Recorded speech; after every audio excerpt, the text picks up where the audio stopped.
They didn't just weaken oversight, they shut it down. Senator Peter Welch just exposed how the FBI quietly dismantled the very offices meant to protect your privacy, and the implications should alarm every American who still believes no one is above the law. Senator Welch. Thank you very much.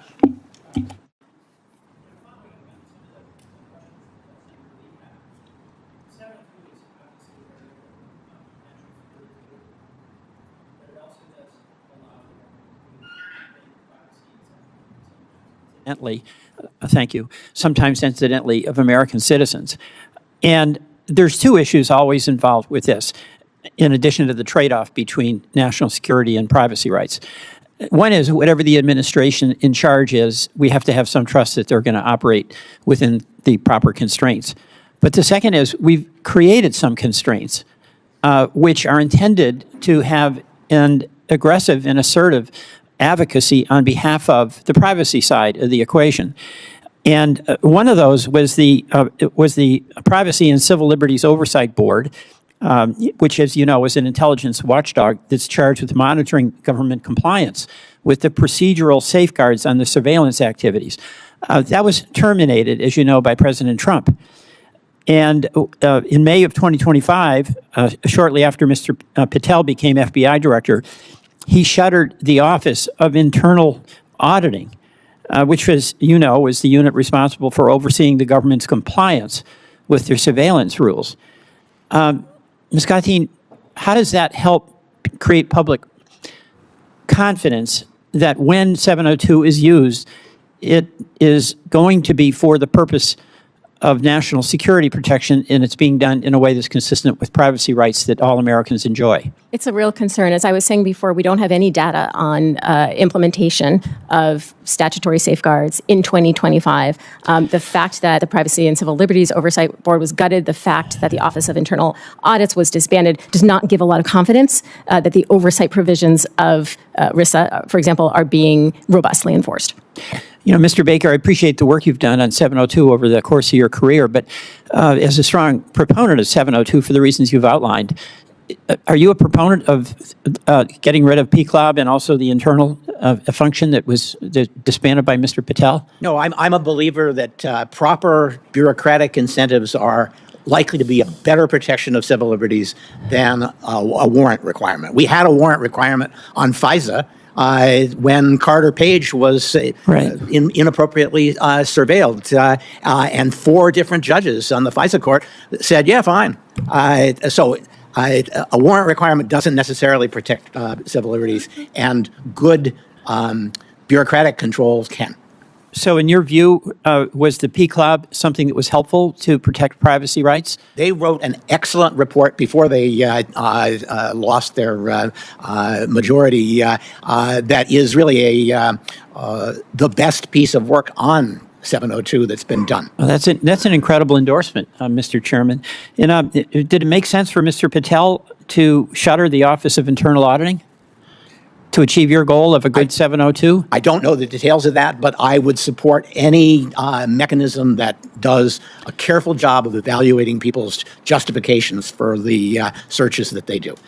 Well, thank you, because it seems like we're taking a step backwards. I mean, I wrestle with this question of the warrant requirement because there is incidental collection of Americans.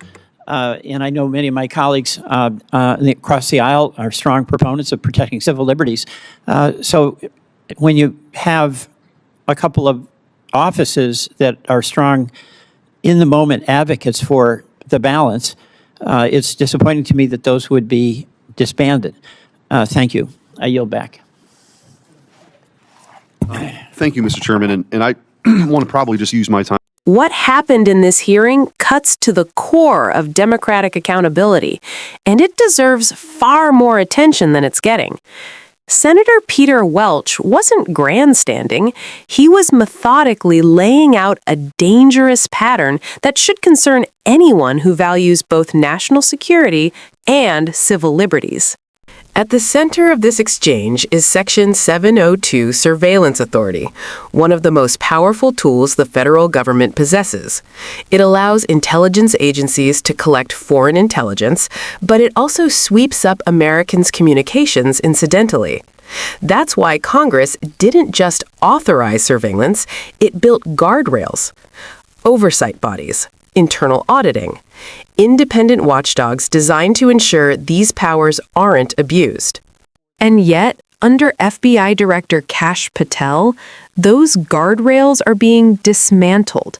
Welch highlighted two deeply troubling moves: the gutting of the Privacy and Civil Liberties Oversight Board and the shuttering of the FBI's Office of Internal Auditing, the very unit tasked with ensuring compliance with surveillance rules. These weren't symbolic offices. They were real, operational checks designed to catch misuse before it metastasized into scandal or constitutional crisis. When experts at the hearing admitted that there is now no meaningful data showing whether statutory safeguards are being followed in 2025, the silence spoke volumes. Oversight isn't an inconvenience, it's the price of legitimacy. When you remove it, public trust collapses.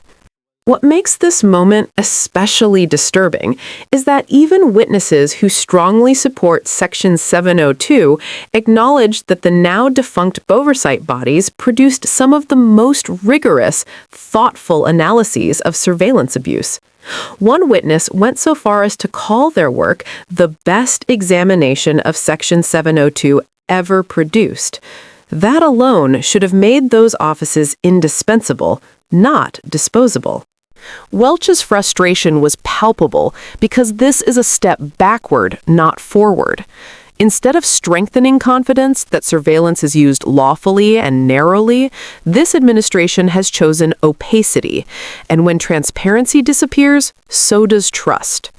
Democrats are right to insist that civil liberties are not optional.